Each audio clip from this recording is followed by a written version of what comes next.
আসসালামু আলাইকুম সুপ্রিয় শিক্ষার্থীবৃন্দ, আশা করি তোমরা সকলেই ভালো আছো, সুস্থ আছো, পরিবারের সকল সদস্যদের নিয়ে নিরাপদে আছো। করোনাকালীন এই দুর্যোগময় সময়ে স্কুল বন্ধ হয়েছে আমাদের স্বাভাবিক কার্যক্রম, লেখাপড়া সহ আরো অনেক কাজ। এই অবস্থার প্রেক্ষিতে বাংলাদেশ সরকারের তথ্য ও যোগাযোগ মন্ত্রণালয় থেকে গৃহীত বিভিন্ন পদক্ষেপের সাথে সামঞ্জস্য রেখে কিশোর বাতায়নের ফেসবুক পেজ থেকে আমি আজকে তোমাদের সাথে লাইভ হয়েছি। কিশোর বাতায়নকে ধন্যবাদ এই সুবিশাল প্ল্যাটফর্মে বাংলাদেশের সকল শিক্ষার্থীদের যুক্ত করার জন্য। আশা করি তোমরা এতে ভীষণভাবে উপকৃত হচ্ছ। আমি আমার কর্মস্থল ভিকারুননিসা স্কুল অ্যান্ড কলেজের পক্ষ থেকে কিশোর বাতায়নকে আন্তরিক শুভেচ্ছা জানাচ্ছি এবং ধন্যবাদ জ্ঞাপন করছি তাদের এই সুবিশাল প্ল্যাটফর্মে আমাকে যুক্ত করার জন্য।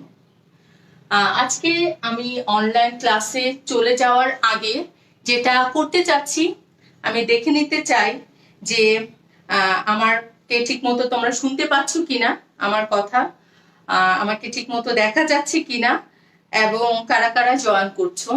জানো শিক্ষার্থীরা, তোমাদের ছাড়া আমাদের এই প্রচেষ্টা কখনোই সার্থক হবে না। আমি ক্লাস শুরু করার আগে আমার পরিচয় দিয়ে নিই। আমি মুবিনা মুস্তারি, সহকারী শিক্ষক, রসায়ন বিভাগ, ভিকারুননিসা স্কুল অ্যান্ড কলেজ। আমি অত্যন্ত আনন্দিত এবং গর্বিত এই ভেবে যে আজকে আমি শুধুমাত্র ভিকারুননিসা স্কুলের শিক্ষার্থীদের শিক্ষক হিসেবে নয়, সমগ্র বাংলাদেশের নবম দশম শ্রেণীর সকল শিক্ষার্থীদের শিক্ষক হিসেবে তোমাদের সামনে উপস্থিত হতে পেরেছি। তো আমি একটু দেখে নিতে চাই তোমরা যারা জয়েন করবে প্লিজ তোমাদের নাম লিখবে, কে কোথা থেকে জয়েন করছো আমাকে জানাবে, তাহলে আমি আসলে ইন্সপায়ার্ড হব এত স্টুডেন্টের সাথে সুবিশাল প্ল্যাটফর্মে যুক্ত হতে পেরে। অনেকেই জয়েন করে ফেলেছো, নিলয় পারভেজ, শিল্পী, কামরুন নাহার, তাসনিম, ওয়ালাইকুম আসসালাম, আফিফ, কলি ইসলাম, ওয়ালাইকুম আসসালাম, সামিয়া সুলতানা। আশা করি তোমরা একে একে অনেকে জয়েন করে ফেলেছো। তাহলে শিক্ষার্থীরা আমরা আমাদের মূল পাঠে চলে যাই। আমরা যে কোনো ক্লাস যখন আমরা আসলে কন্টিনিউ করি, যখন একটা ক্লাস আমরা শুরু করি, সর্বপ্রথমেই আমরা জানিয়ে নিতে চাই আজকের পাঠের শিখন ফল কি। আমরা আজকে পড়ব নবম দশম শ্রেণী রসায়ন বিষয়ের অধ্যায় 4 পর্যায় সারণী। পর্যায় সারণীর খুবই গুরুত্বপূর্ণ দুটি অংশ, দুটি টপিক, যেখান থেকে প্রতি বছর পরীক্ষায় প্রশ্ন এসে থাকে। সে দুটি খুব গুরুত্বপূর্ণ টপিক নিয়ে আমরা আজকে আলোচনা করব। পর্যায় সারণীতে মৌলের অবস্থান নির্ণয় এবং মৌলের পর্যায়বৃত্ত ধর্ম।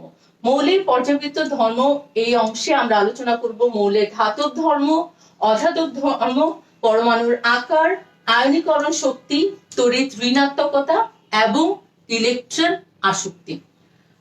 শিক্ষার্থীরা চলো আমরা তাহলে আমাদের ক্লাসে চলে যাই। আমরা প্রথমেই শুরু করব মৌলের অবস্থান নির্ণয় দিয়ে। অবস্থান বলতে আমরা কি বুঝি? পর্যায় সারণীতে আমরা জানি কতগুলো গ্রুপ রয়েছে এবং কতগুলো পর্যায় রয়েছে। কেউ কি বলতে পারো শিক্ষার্থীরা? ঝটপট আমি একটু তোমাদের পুরনো পড়া যাচাই করে নিই। পর্যায় সারণীতে মোট কতটি গ্রুপ রয়েছে এবং কতটি পর্যায় রয়েছে পাশাপাশি একটু লিখে দাও তো তোমরা, তাহলে আমি একটু দেখে নিতে পারবো আমার সাথে আমার শিক্ষার্থীরা যুক্ত হয়েছে। প্রশ্নটি হচ্ছে পর্যায় সারণীতে কতটি গ্রুপ রয়েছে এবং কতটি পর্যায় রয়েছে। আমি একটু ওয়েট করি দেখার জন্য। অনেকে জয়েন করেছো ফেনী থেকে, হবিগঞ্জ থেকে, আশুগঞ্জ থেকে, চিটাগং থেকে, ঢাকা থেকে, ফাইজা। আমি অনেকের নাম হয়তো পড়তে পারবো না, প্লিজ শিক্ষার্থীরা আশাহত হইও না। ক্লাসের ফাঁকে আমি চেষ্টা করব তোমাদের। এই তো খুব সুন্দর লিখে ফেলছো। রোকসানা পারভিন ধন্যবাদ, কারেক্ট হয়েছে তোমার আনসার। নাহিদা আক্তার ধন্যবাদ, তাসনিম আহমেদ ধন্যবাদ। ভিকারুননিসা স্কুল থেকে সাইদা সাদিয়া জয়েন করেছো, গ্রুপ 17, গ্রুপ 18 এন্ড পিরিয়ড 7। সবার উত্তর সঠিক হয়েছে। তার মানে বুঝতে পারছি তোমরা পড়াশোনার মধ্যেই আছো। সো শিক্ষার্থীরা, আমরা আজকে চলে যাই পর্যায় সারণীতে মৌলের অবস্থান নির্ণয়। অবস্থান হচ্ছে একটি মৌলকে আমরা আইডেন্টিফাই করব পর্যায় সারণীর কত নম্বর গ্রুপে এবং কত নম্বর পর্যায়ে সে অবস্থিত।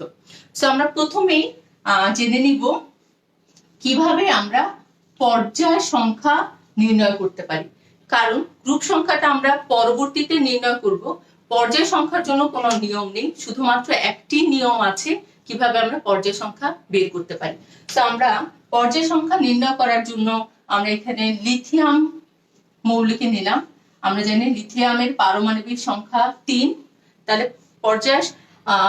পর্যায় সারণীতে মৌলের অবস্থান নির্ণয়ের জন্য আমাদের খুব গুরুত্বপূর্ণ একটি টপিক হচ্ছে, যেটা আমরা তৃতীয় অধ্যায়ে আলোচনা করেছিলাম, মৌলের ইলেকট্রন বিন্যাস। ইলেকট্রন বিন্যাস যদি আমরা ভালোভাবে করতে পারি তাহলেই কেবলমাত্র সঠিক উপায়ে মৌলের অবস্থান নির্ণয়টা সম্ভব হবে। সো লিথিয়ামের ইলেকট্রন বিন্যাস থেকে আমরা দেখতে পাচ্ছি 1s2 2s1, 3টি ইলেকট্রন রয়েছে। সো পর্যায় সংখ্যা নির্ণয় করার জন্য আমাদের যেটা করতে হবে, আমাদের বহিস্থ শক্তি স্তরের দিকে তাকাতে হবে। বহিস্থ শক্তি স্তরে সর্বোচ্চ কোয়ান্টাম নাম্বার, সেটি সেই মৌলের পর্যায় সংখ্যা নির্ণয় করে থাকে। সো লিথিয়ামের ক্ষেত্রে বহিস্থ স্তর 2s, এবং এখানে আমাদের n এর ভ্যালু হচ্ছে 2, সর্বোচ্চ কোয়ান্টাম নাম্বার 2। সেই ক্ষেত্রে লিথিয়ামকে আমরা বলতে পারি দ্বিতীয় পর্যায়ের মৌল। খুবই সোজা। আমরা আরেকটি এক্সাম্পল দেখি। আমরা এখানে নিতে পারি পটাশিয়াম। পটাশিয়ামের পারমাণবিক সংখ্যা 19। সো পটাশিয়ামের যদি আমরা ইলেকট্রন কনফিগারেশন করতে চাই তাহলে আমরা পাবো 1s2 2s2 2p6 3s2 3p6 4s1। So এখানে আমরা কাউন্ট করে দেখবো 10 18 19 পারমাণবিক সংখ্যা পটাশিয়ামের। ইলেকট্রন বিন্যাস আমরা করেছি, সেই ক্ষেত্রে পটাশিয়ামের সর্ববহিস্থ শক্তি স্তর 4s সর্বোচ্চ কোয়ান্টাম নাম্বার এখানে n = 4। সেক্ষেত্রে আমরা বলতে পারি পটাশিয়ামের অবস্থান চতুর্থ পর্যায়ে। আশা করি শিক্ষার্থীরা পর্যায় নির্ণয় করার এই পদ্ধতি তোমরা বুঝতে পেরেছো। খুবই সোজা। আমাদের এক্সাক্ট পারমাণবিক সংখ্যাটা জানতে হবে। পরীক্ষায় তোমাদের মাল্টিপল চয়েস কোশ্চেন সেকশনে এই কোশ্চেনটা খুবই কমন। তোমাদের একটা মৌলের নাম দেয়া থাকবে এবং সেই মৌলের গ্রুপ এবং পর্যায় বের করতে থাকবে। সেই মৌলের অনেক সময় পারমাণবিক সংখ্যাটা দেয়া থাকে না, সেই পারমাণবিক সংখ্যা তোমাদের জানতে হবে। প্রপারলি ইলেকট্রনিক কনফিগারেশন করা তোমাদের জানতে হবে। তারপর ইলেকট্রনিক কনফিগারেশন করে সর্ববহিস্থ স্তরের প্রধান কোয়ান্টাম সংখ্যার মান তোমাদের বের করতে হবে। সর্ববহিস্থ স্তরের প্রধান কোয়ান্টাম সংখ্যায় সেই মৌলের পর্যায় নির্ধারণ করে থাকে। তাহলে আমরা এখন চলে যাচ্ছি আমাদের পরবর্তী যে অংশ আছে গ্রুপ নির্ণয়, সেটাতে। গ্রুপ নির্ণয় করার জন্য শিক্ষার্থীরা 3টি নিয়ম আছে। পর্যায়ের জন্য যেমন কোনো নিয়ম ছিল না, গ্রুপ নির্ণয়ের জন্য আমাদের 3টে সিস্টেম আছে বা 3টি নিয়ম আছে। সেই নিয়মগুলো আমরা একে একে দেখে নিই। তাহলে আমরা প্রথমেই বলে ফেলতে পারি, লিখতে পারি নিয়ম 1। নিয়ম 1 হচ্ছে, যদি আমরা ইলেকট্রনিক কনফিগারেশন করে সর্ববহিস্থ স্তরে দেখতে পারি শুধুমাত্র s অরবিটালে ইলেকট্রন রয়েছে, তাহলে s ইলেকট্রনের ইলেকট্রন সংখ্যাটাই সেই মৌলের গ্রুপ নির্ধারণ করে থাকে। তাহলে আমরা একটা এক্সাম্পল দেখতে পারি এখানে। খুবই সহজ একটা এক্সাম্পল আমরা নিতে পারি ম্যাগনেসিয়াম। ম্যাগনেসিয়ামের পারমাণবিক সংখ্যা 12। সো আমরা ইলেকট্রনিক কনফিগারেশন করছি 1s2 2s2 2p6 3, এখানে 10 to 12 ইলেকট্রন বিন্যাস হয়ে গিয়েছে। তো এখন আমাদের নিয়ম অনুযায়ী নিয়ম 1 বলছে বহিস্থ স্তরে শুধুমাত্র s অরবিটালে যদি ইলেকট্রন থেকে থাকে, শুধুমাত্র s অরবিটালে ইলেকট্রন থাকলে সেই সংখ্যাটাই, s অরবিটালের সংখ্যাটাই হচ্ছে সেই মৌলের গ্রুপ নাম্বার। তাহলে ম্যাগনেসিয়ামের গ্রুপ নাম্বার এখানে হচ্ছে 2, কারণ s অরবিটালে 2টি ইলেকট্রন রয়েছে। তাহলে শিক্ষার্থীরা পর্যায় সংখ্যাটা কত হবে? পর্যায় সংখ্যা হবে, যেহেতু সর্ববহিস্থ স্তরে n এর ভ্যালু 3, প্রথম কোয়ান্টাম সংখ্যা 3, তাহলে আমরা এখানে বলতে পারি পর্যায় হচ্ছে 3। তার মানে magnesium group number 3 and group number 2 and পর্যায় নাম্বার 3। শিক্ষার্থীরা, আমি যা বলছি তা কি আসলে ঠিক আছে কিনা সেই ক্ষেত্রে আমি তোমাদের দেখিয়ে দিই। আমি নিজে তোমাদের জন্য একটি পর্যায় সারণী তৈরি করেছি, যেহেতু আমার কাছে খুব বড় একটা পর্যায় সারণী ছিল, বন্ধকালীন সময় সেটা স্কুলেই রয়ে গিয়েছে। তো এখানে দেখো ম্যাগনেসিয়াম পারমাণবিক সংখ্যা 12, ম্যাগনেসিয়ামের অবস্থান 2 নম্বর গ্রুপে এবং তৃতীয় পর্যায়ে। সো শিক্ষার্থীরা, খুব সহজেই আমরা বের করে ফেলতে পারি কোন মৌলের গ্রুপ এবং পর্যায় সংখ্যা। এখন আমরা চলে যাব আমাদের দ্বিতীয় নিয়মে।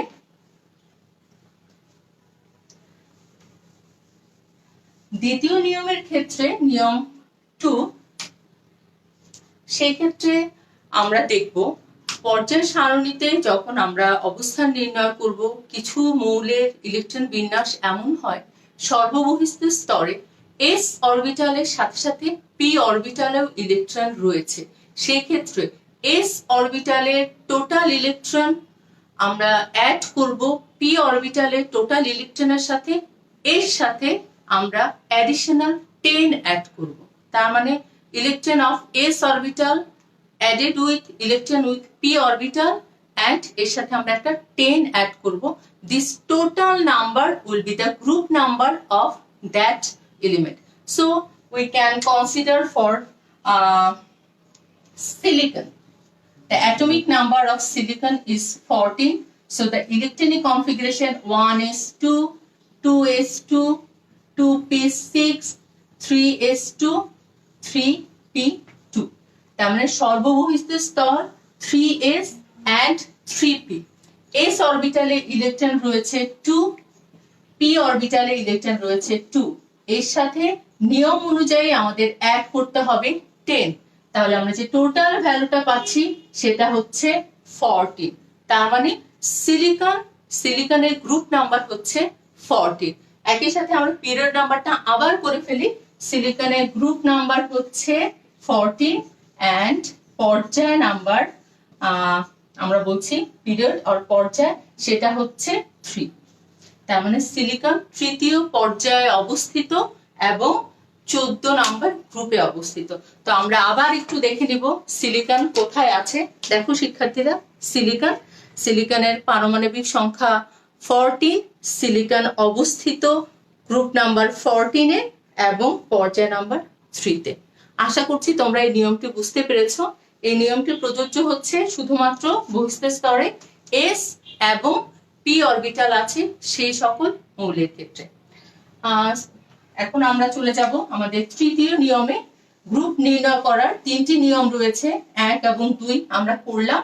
এখন আমরা করব নিয়ম নাম্বার 3। শিক্ষার্থীরা, আমার কথা বুঝতে পারছো আশা করছি। আর আমার সাথে আছো কিনা আরেকটা ছোট কোশ্চেন দিয়ে তোমাদের আমি টেস্ট করে নিতে চাই তোমাদের পড়াগুলো। আমি টাইটেনিয়াম এবং কপার দুটি মৌল লিখেছি। দুটি মৌলের মধ্যে একটি মৌল এক্সেপশনাল ইলেকট্রনিক কনফিগারেশন, তার মানে সাধারণ নিয়মের বাইরে ইলেকট্রনিক কনফিগারেশন দেখিয়ে থাকে। তোমাদের বলতে হবে টাইটেনিয়াম অর কপার কে এক্সেপশনাল ইলেকট্রনিক কনফিগারেশনটা দেখিয়ে থাকে। তোমাদের জন্য ওয়েট করছি শিক্ষার্থীরা। দেখি তোমরা, আশা করি আমার সাথে যুক্ত হয়ে দেখিয়ে দিবে কে এক্সেপশনাল ইলেকট্রনিক কনফিগারেশনটা শো করে থাকে। একটু ঝটপট লিখে ফেলো টাইটেনিয়াম এবং কপার। আমি তোমাদের বলে রাখতে চাই টাইটেনিয়ামের পারমাণবিক সংখ্যা 22, কপারের পারমাণবিক সংখ্যা 29। কে এক্সেপশনাল? তুলসী বর্মন, শিল্পী, দীপালি, আলোর দিশারি, জান্নাত খাতুন, জান্নাত, নিলয় পারভেজ, নাফিসা চৌধুরী, সবাই সঠিক উত্তর দিয়েছো। I am very glad to hear that you are in studying mood, এবং খুব ভালো লাগছে এটা দেখে যে তোমরা আমার সাথে সাথে লাইভটি দেখছো এবং খুব সুন্দর রিপ্লাই দিচ্ছ। ঠিকই বলেছো শিক্ষার্থীরা, কপারের পারমাণবিক সংখ্যা 29, কপার এবং ক্রোমিয়াম 24, তারা দুজনেই এক্সেপশনাল ইলেকট্রনিক কনফিগারেশন শো করে থাকে। এখন আমরা নিয়ম 3 পড়ছি। নিয়ম 3 এর ক্ষেত্রে সর্ববহিস্থ স্তরে s অরবিটালে ইলেকট্রন আছে, এর সাথে সাথে পূর্ববর্তী স্তরে d অরবিটালে ইলেকট্রন ছিল। শিক্ষার্থীরা আবার বলছি, বহিস্থ স্তর s অরবিটাল, সেখানে ইলেকট্রন রয়েছে। বহিস্থ স্তরের পূর্ববর্তী স্তরে d অরবিটালেও ইলেকট্রন ছিল। সেক্ষেত্রে আমরা d অরবিটালের ইলেকট্রনের সাথে s অরবিটালের ইলেকট্রনের টোটাল করব। This total number will be considered as the group number, সেটাকেই আমরা গ্রুপ নাম্বার বলবো। সো আমরা টাইটেনিয়াম 22, টাইটেনিয়াম দিয়ে শুরু করি। এটা তোমাদের একদম স্ক্যান্ডিনিয়াম টাইটেনিয়াম থেকে শুরু হবে। সেক্ষেত্রে আমরা কি করতে পারি, titanium 22 electronic configuration 1s2, 2s2, 2p6, 3s2, 3p6, 4s 3d2, 4s2। দেখো 10, 18, 20, 22। আমাদের নিয়ম অনুযায়ী সর্ববহিস্থ স্তরে s অরবিটালে ইলেকট্রন থাকবে। আমাদের s অরবিটাল ইলেকট্রন আছে 2, এর সাথে এর পূর্ববর্তী স্তরে d অরবিটালেও ইলেকট্রন আছে। এখানে আমাদের d অরবিটালের ইলেকট্রন সংখ্যা 2। আমরা কি করব, this 2 will be added with this 2, total is 4। তার মানে আমরা বলতে পারি টাইটেনিয়াম পর্যায় সারণীর 4 নাম্বার গ্রুপে অবস্থিত। আর এটা হচ্ছে আমাদের গ্রুপ সংখ্যা, আর আমাদের পর্যায় সংখ্যা হবে কত, 4। যেহেতু সর্ববহিস্থ স্তরে প্রধান শক্তি স্তর 4, n এর ভ্যালু 4, সেখানে আমাদের পর্যায় হচ্ছে 4। তার মানে টাইটেনিয়াম চতুর্থ পর্যায় এবং 4 নাম্বার গ্রুপে অবস্থিত। সো আমি যেহেতু বলেছি তোমাদের কপার এবং chromium, sorry it will be chromium, copper এবং ক্রোমিয়াম দুজনেই এক্সেপশনাল ইলেকট্রনিক কনফিগারেশন শো করে থাকে। তাহলে আমরা এখান থেকে একটি মৌলের ইলেকট্রন বিন্যাস করে দেখাতে পারি। কিভাবে আমরা করব, সো আমরা চুজ করতে পারি কপারকে। কপারের ইলেকট্রন বিন্যাস atomic number 29, so it will be 1s2, 2s2, 2p6, 3s2, 3p6, 3d9, 4s2। Actually এইভাবে আমরা করে থাকি, কিন্তু আমরা জানি সর্ববহিস্থ স্তরে ডি ব্লকে যদি 4 অথবা 9 ইলেকট্রন থেকে থাকে, সেক্ষেত্রে আমরা s অরবিটাল থেকে একটি ইলেকট্রন এখানে অ্যাড করে দিব। 9 + 1 = 10 হয়ে যাবে এবং s অরবিটাল হয়ে যাবে 4s1। এটা হচ্ছে হুন্ডের নীতি, তৃতীয় অধ্যায় এই সম্পর্কে তোমরা বিস্তারিত পড়েছো। তার মানে কপারের সর্ববহিস্থ স্তর হচ্ছে 3d10, 4s1।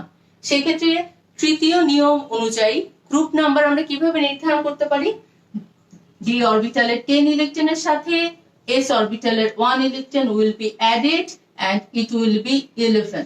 তার মানে কপারের গ্রুপ নাম্বার হচ্ছে 11 এবং পর্যায় নাম্বার হচ্ছে 4। তার মানে কপার 11 নম্বর গ্রুপে অবস্থিত এবং চতুর্থ পর্যায়ে। সো আমরা শিক্ষার্থীরা চলো একদম শেষবারের মতো আমরা আরেকটু দেখে নিই আমাদের অবস্থানটা ঠিক আছে কিনা। This is copper. কপারের পারমাণবিক সংখ্যা 29, কপার অবস্থিত 11 নম্বর গ্রুপে এবং চতুর্থ পর্যায়ে। সো শিক্ষার্থীরা, আশা করছি তোমরা গ্রুপ এবং পর্যায় নির্ণয় করার নিয়মগুলো ঠিকমতো বুঝতে পেরেছো। যদি তোমাদের কোনো সমস্যা না থেকে থাকে, আশা করি তোমরা এখানে ডান লিখে দিলে ভালো হবে যে আমাদের গ্রুপ এবং পর্যায় রিলেটেড নির্ণয়ের কোনো সমস্যা নেই। তাহলে আমরা আমাদের পরবর্তীতে টপিকে চলে যেতে পারি। আমরা 3টি নিয়মই করলাম। প্রিয় শিক্ষার্থীরা, ঝটপট তোমরা একটু লিখে ফেলো যে আমাদের গ্রুপ এবং পর্যায় নির্ণয়, তার মানে পর্যায় সারণীতে মৌলের অবস্থান নির্ণয়ের যে নিয়মগুলো আছে আমরা সবাই ঠিকমতো বুঝতে পেরেছি।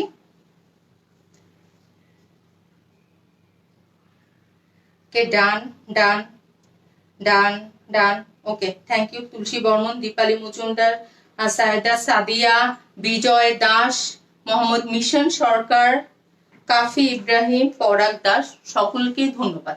তো আমরা চলে যাব আমাদের পরবর্তী যে অংশ আছে, পরবর্তী টপিকে চলে যাচ্ছি, সেটি হচ্ছে মৌলের পর্যায়বৃত্ত ধর্ম।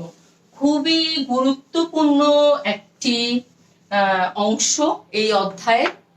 একজন রসায়ন শিক্ষক হিসেবে আমি যখন প্রশ্ন করতে চাই, যে কোনো রসায়ন শিক্ষক যখন প্রশ্ন করবেন, অবশ্যই মৌলের পর্যায়বৃত্ত ধর্ম তার সৃজনশীল প্রশ্নে তিনি রাখবেনই। কারণ মৌলের সৃজনশীল পর্যায়বৃত্ত ধর্ম ছাড়া এই অধ্যায়ের সৃজনশীল প্রশ্ন তৈরি করা সম্ভব না। তো আমরা দেখে নিব মৌলের পর্যায়বৃত্ত ধর্ম। বিভিন্ন ধর্ম রয়েছে, সেগুলো ধাতব ধর্ম, অধাতব ধর্ম, পরমাণুর আকার, আয়নীকরণ শক্তি। পরমাণুর আকারে আমি 3টে স্টার দিয়ে রাখছি, খুবই ইম্পর্টেন্ট। সবগুলোই গুরুত্বপূর্ণ, কিন্তু পরমাণুর আকার বোঝাটা আমাদের জন্য খুবই গুরুত্বপূর্ণ। আয়নীকরণ শক্তি, তড়িৎ ঋণাত্মকতা এবং ইলেকট্রন আসক্তি। এখন শুরুতেই আমাদের জেনে নিতে হবে মৌলের পর্যায়বৃত্ত ধর্ম বলতে আমরা কি বুঝি আসলে। ইলেকট্রন বিন্যাসের পরিবর্তনের সাথে সাথে মৌলের পর্যায় সারণীতে কিছু কিছু ধর্মের পরিবর্তন ঘটতে থাকে। আমরা যখন একটি পর্যায়ের বাম দিক থেকে ডান দিকে যাই, অথবা একটি গ্রুপের উপর থেকে নিচের দিকে আসি, কিছু ধর্ম যেমন ধাতব ধর্ম, অধাতব ধর্ম, মৌলের তড়িৎ ঋণাত্মকতা, ইলেকট্রন আসক্তি, পরমাণুর আকার পরিবর্তিত হতে থাকে। এই সকল পরিবর্তিত ধর্মগুলোকেই মৌলের পর্যায়বৃত্ত ধর্ম বলে। তার মানে মৌলের পর্যায়বৃত্ত ধর্মের ডেফিনেশনটাও কিন্তু খুবই গুরুত্বপূর্ণ। তোমাদের জ্ঞানমূলক প্রশ্নে আসতে পারে যে মৌলের পর্যায়বৃত্ত ধর্ম কাকে বলে।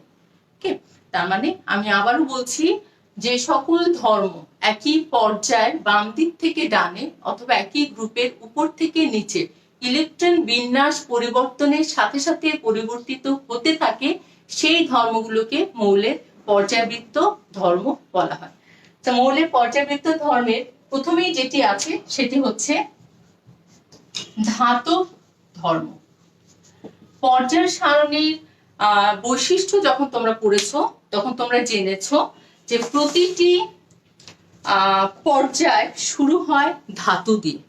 আমরা যতই বাম দিক থেকে ডান দিকে যেতে থাকবো, মৌলের ধাতব ধর্মটা পরিবর্তন হতে থাকে। এখন শিক্ষার্থীরা, আমার প্রশ্ন হচ্ছে, ধাতু কাকে বলে?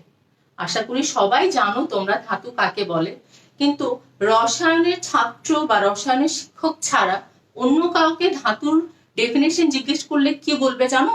বলবে শক্ত বস্তু, যারা আঘাত করলে শব্দ করে, বা খুব গরম হয়ে যায় দ্রুত, তাদেরকে ধাতু বলা হয়।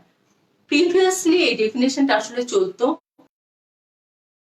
যে সকল মৌল চকচকে, গ্লিটারি, আঘাত করলে ধাতব শব্দ হয়, টুং টুং শব্দ হয়, এবং বিদ্যুৎ ও তাপ সুপরিবাহী, তাদেরকে ধাতু বলা হয়। কিন্তু আধুনিক কালে এই সংজ্ঞাটা কিন্তু একটু চেঞ্জ হয়ে গিয়েছে। ইলেকট্রনীয় ডেফিনেশন অফ মেটাল ইজ, পর্যায় সারণীর মৌলগুলোর মধ্যে যে সকল মৌল এক বা একাধিক ইলেকট্রন ত্যাগ করে ধনাত্মক আয়নে পরিণত হয়, তাদেরকে ধাতু বলা হয়। ধাতুর সবচেয়ে ইম্পর্টেন্ট ক্যারেক্টারিস্টিক্স হচ্ছে, যে কোনো ধাতুকে যদি মেটাল এম দিয়ে আমরা ডিনোট করি, তাহলে প্রত্যেকটা ধাতুই ইলেকট্রন ত্যাগ করে ধনাত্মক আয়নে পরিণত হয়। এটাই হচ্ছে ধাতু, এবং ধাতুর ইলেকট্রন ত্যাগ করার এই ধর্মকে ধাতব ধর্ম বলা হয়। তাহলে আমাদের জানতে হবে একটি পর্যায়ে ধাতব ধর্মটা কিভাবে পরিবর্তিত হচ্ছে। দেখো, আমরা যদি এখানে দ্বিতীয় পর্যায় নিয়ে কথা বলি, lithium, beryllium, boron, carbon, nitrogen, oxygen, fluorine, neon. আমাদের পর্যায় শুরু হচ্ছে লিথিয়াম দিয়ে। লিথিয়ামের সর্ববহিস্থ স্তরে একটি ইলেকট্রন আছে। খুব সহজেই লিথিয়াম এই ইলেকট্রনটি ত্যাগ করে পজিটিভলি চার্জড আয়নে কনভার্ট হয়ে যায়। লিথিয়াম একটি ধাতু। বেরিলিয়ামের সর্ববহিস্থ স্তরে দুটি ইলেকট্রন আছে, সে দুটি ইলেকট্রন ত্যাগ করে ধনাত্মক আয়নে পরিণত হচ্ছে, বেরিলিয়ামও ধাতু। একইভাবে আমরা যখন বাম দিক থেকে ডান দিকে যাচ্ছি, মৌলসমূহের ধাতব ধর্মটা আস্তে আস্তে কমে যাচ্ছে। কার্বনের 4টি ইলেকট্রন রয়েছে বহিস্থ স্তরে। 4টি ইলেকট্রন ত্যাগ করা কার্বনের পক্ষে সম্ভব নয়, কার্বন হচ্ছে অধাতু, নাইট্রোজেন অধাতু, অক্সিজেন অধাতু, ফ্লোরিন অধাতু, নিয়ন অধাতু। আমরা যদি পুরো পর্যায় সারণীটা অ্যানালাইসিস করি আমরা দেখব বাম পাশের মৌলগুলো হচ্ছে ধাতু, ডান পাশের মৌলগুলো হচ্ছে অধাতু। মিডলে কিছু মৌল আছে যাদের মধ্যে কিছুটা ধাতব বৈশিষ্ট্য আছে, কিছুটা অধাতব বৈশিষ্ট্য আছে, তাদেরকে বলা হয় অপধাতু। এখানে অপধাতু বলতে আমরা সিলিকন কে অপধাতু, কার্বনের মধ্যেও কিছুটা ধাতব বৈশিষ্ট্য রয়েছে, সিলিকনকে আমরা অপধাতু বলতে পারি। সে মাঝে মাঝে ধাতুর ন্যায় আচরণ করে, মাঝে মাঝে অধাতুর ন্যায় আচরণ করে। সো এটাই ছিল আমাদের ধাতুর ধর্ম, একটা পর্যায়ে কিভাবে ধাতুর ধর্ম পরিবর্তিত হচ্ছে। আমরা একই পর্যায়ে যতই বাম দিক থেকে ডান দিকে যাব ধাতব ধর্ম কমতে থাকবে, অধাতব ধর্ম বাড়তে থাকবে। তো ধাতব ধর্মের সাথেই আমরা অধাতব ধর্মটাও পড়ে ফেলবো। অধাতু ধর্মর আগে জানতে হবে আমরা অধাতু বলতে কাকে বলি। অধাতু হচ্ছে অতটা চকচকে নয়, ডাল কালার তাদের, তারা বিদ্যুৎ ও তাপ কুপরিবাহী, তাদের মধ্যে দিয়ে বিদ্যুৎ বা তাপ পরিবাহিত হতে পারে না সেই সকল, এবং আঘাতে তারা কোনো শব্দ তৈরি করে না। আমার হাতের এই মার্কারটি হচ্ছে একটি অধাতু, কার্বন দিয়ে তৈরি, বিদ্যুৎ বা তাপ এর মধ্যে দিয়ে যেতে পারবে না, এবং এটা খুব একটা শাইনি নয়, এটাকে শাইনি করা হয়েছে বিভিন্ন কোটিং দিয়ে, এবং এটা আঘাতে কোনো টুং টুং শব্দও করবে না। সো আমরা অধাতব ধর্ম একটি পর্যায়ে কিভাবে পরিবর্তিত হচ্ছে, অধাতুর এক্সাক্ট ডেফিনেশন যদি আমরা ধাতুর মতো দিতে থাকি, যে সকল পর্যায় সারণীর যে সকল মৌল এক বা একাধিক ইলেকট্রন গ্রহণ করে ঋণাত্মক আয়নে পরিণত হয় তাদেরকে অধাতু বলা হয়। ধাতু ইলেকট্রন ত্যাগ করে ধনাত্মক আয়ন হয়ে যাচ্ছে, অধাতু ইলেকট্রন গ্রহণ করে ঋণাত্মক আয়ন হচ্ছে। তো ধাতু অধাতুগুলোকে যদি আমি এন দিয়ে ডিনোট করি তাহলে ইলেকট্রন গ্রহণ করে তারা নেগেটিভলি চার্জড আয়নে কনভার্ট হয়ে যাচ্ছে, ঋণাত্মক আয়নে পরিণত হচ্ছে, তাদেরকে আমরা অধাতু বলছি। এবং একই পর্যায়ে, যেহেতু আমরা পর্যায় সারণীর বৈশিষ্ট্যতে পড়েছি, একটি পর্যায় শুরু হচ্ছে ধাতু দিয়ে, তার মানে আমরা যতই বাম দিক থেকে ডান দিকে যাব অধাতু ধর্ম বৃদ্ধি পাবে। তার মানে আমরা যদি পর্যায় সারণীর এক্সাম্পল দিই, তৃতীয় পর্যায়ে দিই, সোডিয়াম থেকে আমরা যতই magnesium, aluminium, silicon, phosphorus, sulphur, chlorine, আর্গনের দিকে যেতে থাকবো, বাম দিক থেকে ডানে তাদের অধাতব ধর্ম বৃদ্ধি পাবে। সোডিয়াম হচ্ছে হাইলি রিয়েক্টিভ মেটাল, এবং আমরা রাইট সাইডে ক্লোরিন এবং আর্গনকে পাচ্ছি, তারা হচ্ছে ক্লোরিন হাইলি রিয়েক্টিভ নন মেটাল। এটা খুবই পাওয়ারফুল একটা নন মেটাল। তার মানে একই পর্যায়ে বাম দিক থেকে ডানে গেলে আমরা অধাতব ধর্ম বৃদ্ধি পাচ্ছে। আশা করি শিক্ষার্থীরা তোমরা সবাই বুঝতে পারছো। আমি আবার একটু তোমাদের সাথে কানেক্ট হয়ে দেখতে চাই এবং জানতে চাই তোমরা কি প্লিজ একটি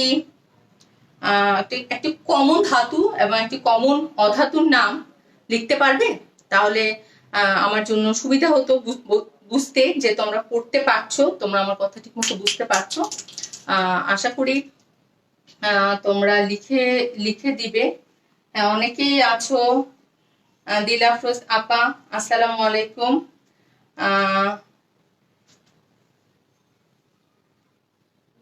শিক্ষার্থীরা একটি ধাতুর নাম, খুবই কমন একটি ধাতুর নাম বলো দেখি।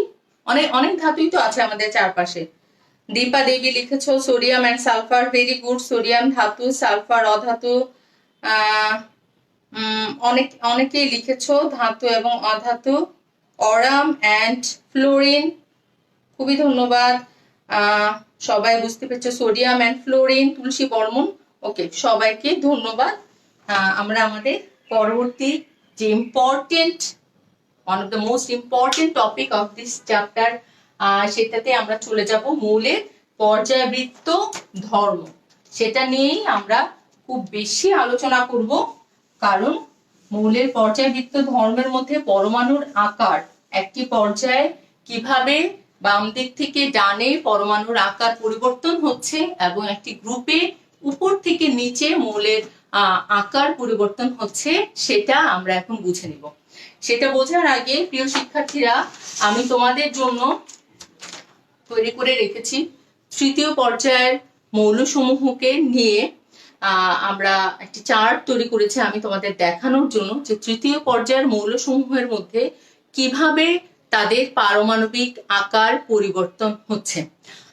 শিক্ষার্থীরা, সবার আগে আমরা একটু জেনে নেই পরমাণুর আকার বলতে আমরা আসলে কি বুঝি। পরমাণু তো খুবই ছোট, যেটাকে খালি চোখে দেখা যায় না। সেই খালি চোখে দেখা না যাওয়া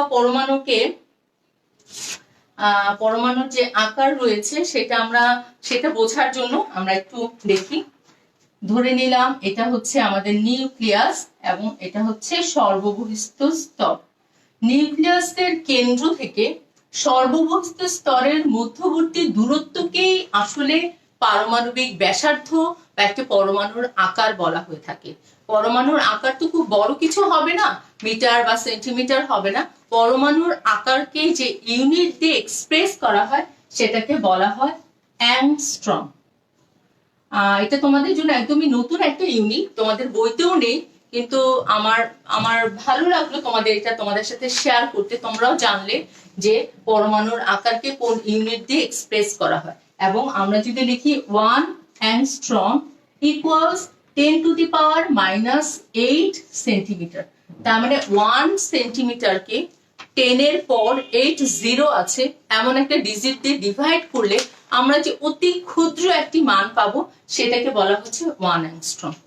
ওকে শিক্ষার্থীরা, তাহলে আমরা চলে যাচ্ছি কিভাবে একটি মৌলের পরমাণুর আকার একটি পর্যায়ে বাম থেকে ডানে পরিবর্তিত হচ্ছে। তো আমরা এখানে তৃতীয় পর্যায়ের মৌলসমূহ নিয়ে আলোচনা করছি। তৃতীয় পর্যায়ের মৌলগুলো হচ্ছে sodium, magnesium, aluminium, silicon, phosphorus, sulphur এবং ক্লোরিন। এখানে আমি ইলেকট্রন বিন্যাস করেছি।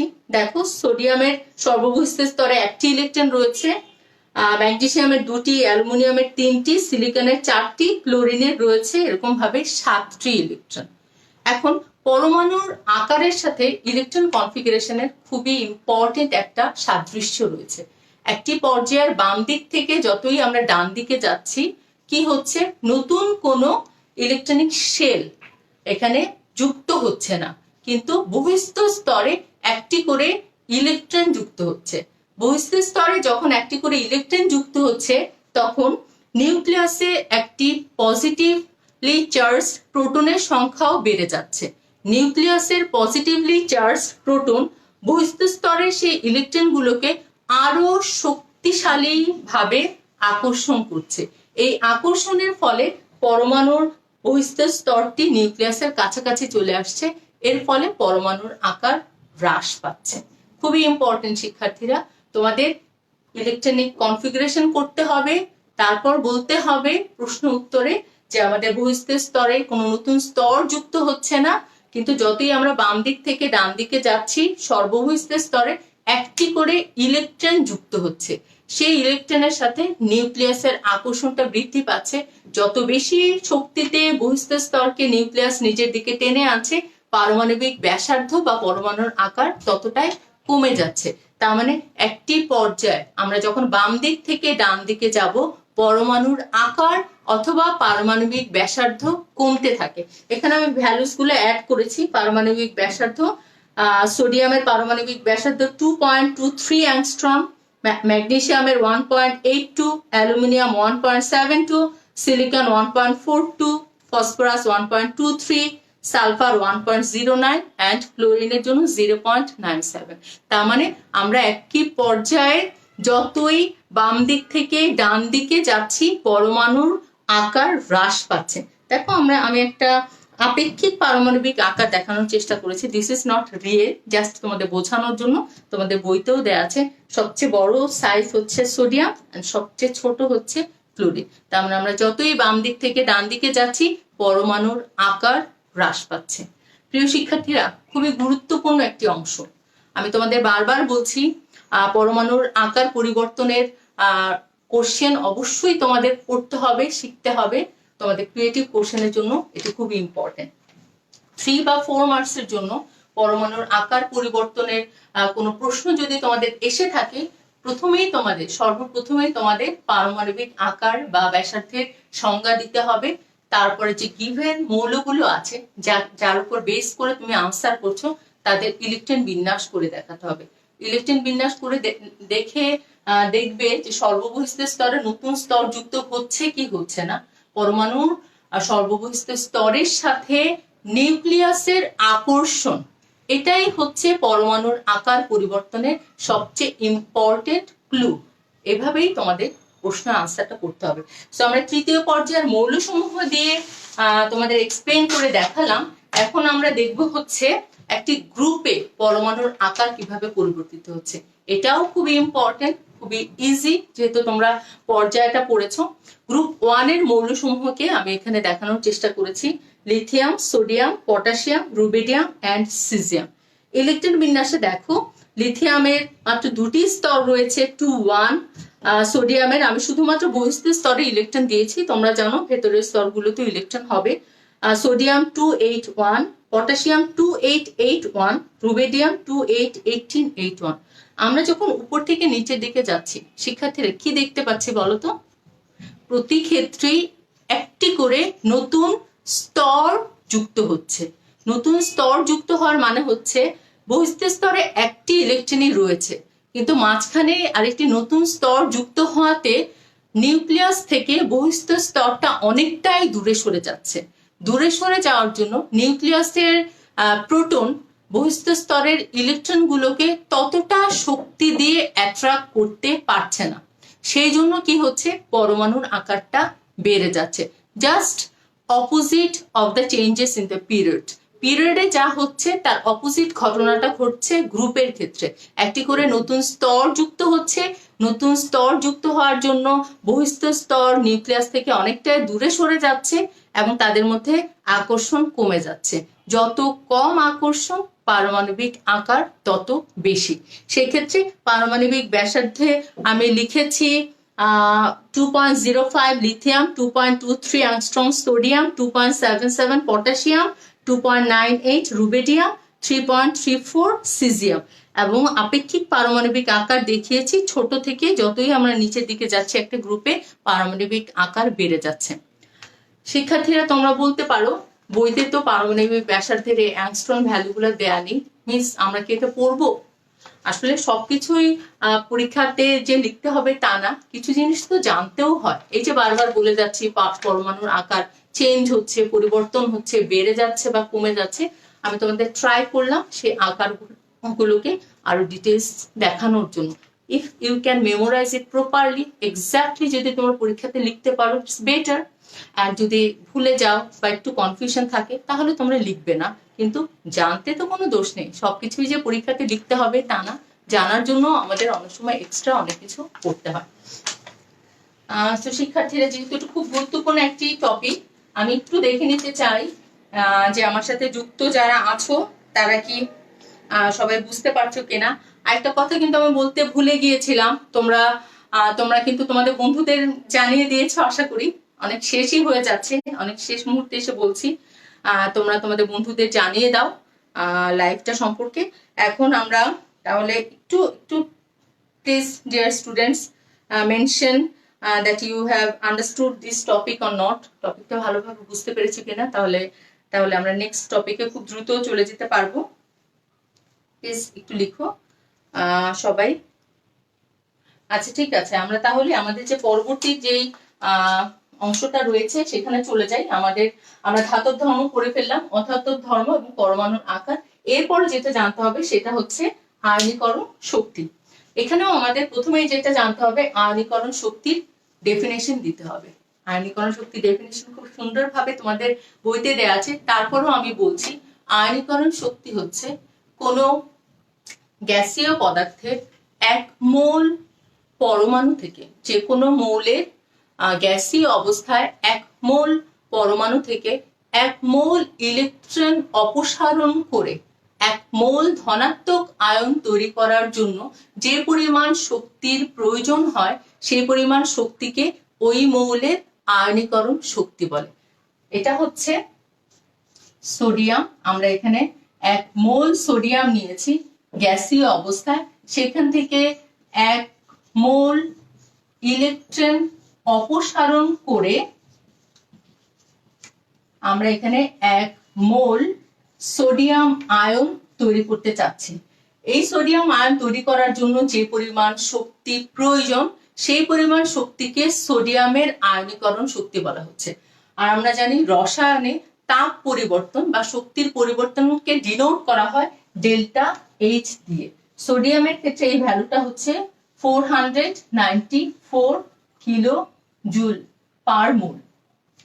তার মানে আমরা 1 মোল সোডিয়াম থেকে 1 মোল সোডিয়াম আয়ন পাওয়ার জন্য আমাদের যে পরিমাণ শক্তির প্রয়োজন, সেই পরিমাণ শক্তি হচ্ছে 494 kilo joule. This value is plus value, it means এই পরিমাণ শক্তির প্রয়োজন।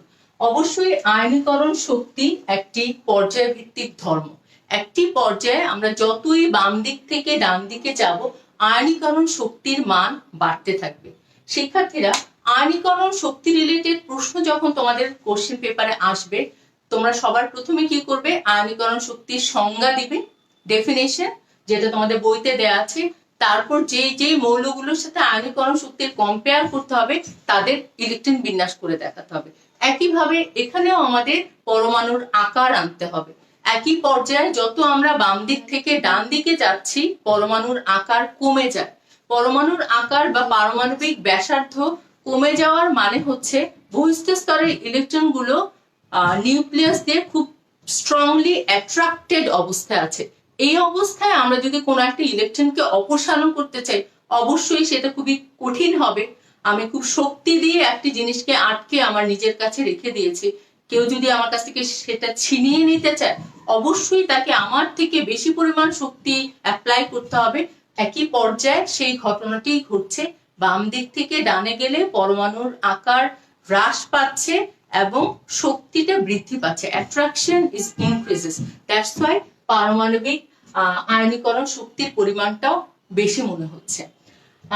এবং এই প্রশ্নের উত্তরে যদি তোমাদের লিখতে হয়, আশা করি তোমরা প্রথমে সংজ্ঞা দিবে, তারপর ইলেকট্রন বিন্যাসের কথা বলবে, তারপর কিভাবে আকার পরিবর্তন হচ্ছে সেটি বলবে, এবং শেষে বলবে যেহেতু পারমাণবিক আকার কমে যাচ্ছে, আয়নীকরণ শক্তির মান বেড়ে যাচ্ছে।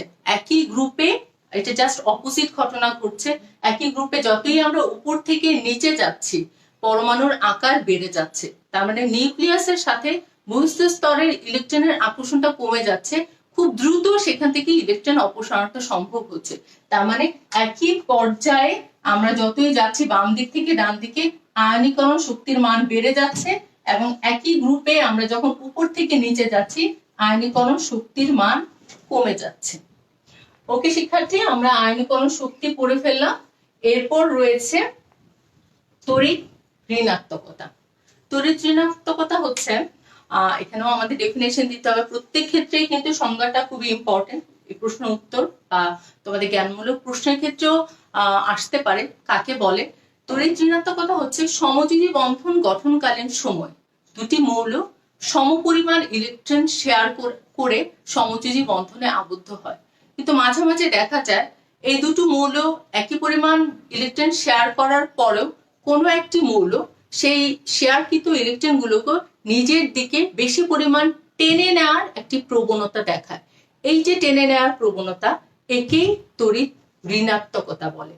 তার মানে তড়িৎ ঋণাত্মকতাটা যদি আমি শিক্ষার্থীরা তোমাদের এভাবে একটু দেখাই, হাইড্রোজেন এবং ক্লোরিন দুজনেই একটা একটা করে ইলেকট্রন শেয়ার করে হাইড্রোজেন ক্লোরাইড বন্ড ফর্ম করেছে, কিন্তু এই ইলেকট্রন গুলো তাদের মাঝখানেই থাকার কথা, যেহেতু তারা নিজেরাই শেয়ার করেছে। কিন্তু ক্লোরিন কি করে? এই শেয়ারকৃত ইলেকট্রন গুলাকে তার নিজের দিকে টেনে নিয়ে পার্শিয়ালি নেগেটিভলি চার্জড হয়ে যায়, আর হাইড্রোজেনের কাছ থেকে যেহেতু ইলেকট্রন টেনে নিচ্ছে, হাইড্রোজেন পার্শিয়ালি পজিটিভলি চার্জড হয়ে যাচ্ছে। ক্লোরিনের এই ইলেকট্রন টেনে নেওয়ার যে ক্ষমতা, তাকেই তড়িৎ ঋণাত্মকতা বলা হয়। এটিও একটি পর্যায়ভিত্তিক ধর্ম। একই পর্যায়ে যতই আমরা বাম দিক থেকে ডান দিকে যাচ্ছি, সেম এক্ষেত্রেও আমাদের ইলেকট্রনিক কনফিগারেশন দেখাতে হবে, পরমাণুর আকারের কথা বলতে হবে। যেহেতু বাম দিক থেকে ডানে পরমাণুর আকার কমে যাচ্ছে, সেই ক্ষেত্রে বহিঃস্থ স্তরের ইলেকট্রনগুলো নিউক্লিয়াসের খুব কাছাকাছি চলে আসে এবং তাদের মধ্যে শক্তির পরিমাণটা, আকর্ষণের পরিমাণটা অনেক বেশি হয়। ইলেকট্রনের এই ঘনত্বের কারণে আমরা যতই বাম দিক থেকে ডান দিকে যাব, মৌলের তড়িৎ ঋণাত্মকতার পরিমাণটা ততই বাড়তে থাকে। আমরা যদি তৃতীয় পর্যায়ের মৌলসমূহ নিয়ে কথা বলি। তৃতীয় পর্যায়ে আমরা সোডিয়াম থেকে ক্লোরিনের মধ্যে যদি যেতে চাই, তড়িৎ ঋণাত্মকতার মান সোডিয়ামের সবচেয়ে কম, তড়িৎ ঋণাত্মকতার মান ক্লোরিনের সবচেয়ে বেশি। তার মানে ক্লোরিন যখন কোনো মৌলের সাথে সমযোজী বন্ধনে আবদ্ধ হবে, ক্লোরিন তার শেয়ারকৃত ইলেকট্রনগুলোকে নিজের দিকে টেনে নেওয়ার প্রবণতা দেখাবে। একই গ্রুপে জাস্ট অপোজিট হবে, বাম দিক থেকে ডানে তড়িৎ ঋণাত্মকতার মান বাড়ে এবং একই গ্রুপে উপর থেকে নিচে তড়িৎ ঋণাত্মকতার মান কমে যায়। আমাদের সর্বশেষ আজকের যে পাঠ সেটি রয়েছে ইলেকট্রন আসক্তি। আমরা ঝটপট ইলেকট্রন আসক্তির সংজ্ঞাটা জেনে নিই। ইলেকট্রন আসক্তি আসলে আয়নীকরণ শক্তির অপোজিট। আয়নীকরণ শক্তিতে ছিল যা, তার অপোজিটটা হচ্ছে ইলেকট্রন আসক্তি। আমরা যদি ডিফাইন করতে চাই ইলেকট্রন আসক্তি, যে কোনো পরমাণুর গ্যাসীয় অবস্থায় 1 মোল পরমাণু থেকে 1 মোল ইলেকট্রন অ্যাড করার জন্য, 1 মোল পরমাণুর সাথে 1 মোল ইলেকট্রন অ্যাড করে সেই মৌলের 1 মোল ঋণাত্মক আয়নে পরিণত করার জন্য যে পরিমাণ শক্তি নির্গত হয়, সেই পরিমাণ শক্তিকে ওই মৌলে ইলেকট্রন আসক্তি বলে। এখানে আমরা দেখাতে পারি ক্লোরিন একটি অধাতু। আমরা এখানে 1 মোল ক্লোরিন নিয়েছি। 1 মোল ক্লোরিন যখন 1 মোল ইলেকট্রন গ্রহণ করবে, সে 1 মোল ক্লোরাইড আয়নে কনভার্ট হয়ে যাবে। এখানে যে পরিমাণ শক্তি আমাদের নির্গত হবে 348 কিলোজুল পার মোল। এই পরিমাণ শক্তিকে 348 কিলোজুল পার মোল, এই পরিমাণ শক্তিকে ক্লোরিনের ইলেকট্রন আসক্তির মান বলা হচ্ছে। তার মানে একই পর্যায়ে আমাদের জানতে হবে কিভাবে ইলেকট্রন আসক্তি বাম দিক থেকে ডানে পরিবর্তিত হয়ে যাচ্ছে। আমরা প্রথমেই সংজ্ঞা দিব, তারপর ইলেকট্রন বিন্যাস করে দেখাবো, এবং এক্ষেত্রেও আমাদের সেম কি করতে হবে, আমাদের পরমাণুর আকার ব্যাখ্যা করতে হবে। একই পর্যায়ে যত আমরা বাম দিক থেকে ডান দিকে যাব, তত সেই মৌলগুলোর ইলেকট্রন আসক্তি বাড়তে থাকবে। যেহেতু পরমাণুর আকার কমছে, পরমাণুর আকার কমাতে নিউক্লিয়াসের সাথে বহিঃস্থ স্তরের যে ইলেকট্রন গুলো আছে তারা খুব স্ট্রংলি অ্যাট্রাক্টেড হচ্ছে। আরো একটা ইলেকট্রন যদি এখানে যুক্ত হতে চায়, তাহলে খুব বেশি পরিমাণ শক্তি দিয়ে তাকে এই বহিঃস্থ স্তরে অ্যাড হতে হচ্ছে। সেই জন্যই একই পর্যায়ে যতই আমরা বাম দিক থেকে ডান দিকে যাব, মৌলসমূহের ইলেকট্রন আসক্তি বাড়তে থাকবে। তার মানে সোডিয়ামের তৃতীয় পর্যায়ে সোডিয়ামের সবচেয়ে কম ইলেকট্রন আসক্তি রয়েছে এবং ক্লোরিনের ইলেকট্রন আসক্তি সবচেয়ে বেশি। শিক্ষার্থীরা, আশা করি তোমরা আমার ক্লাস দেখছো, এবং আমি দেখতে পাচ্ছি অনেকে কমেন্টস করে জানিয়েছো যে তোমরা বুঝতে পারছো। আমি একটু দেখে নিই তোমরা কি লিখছো।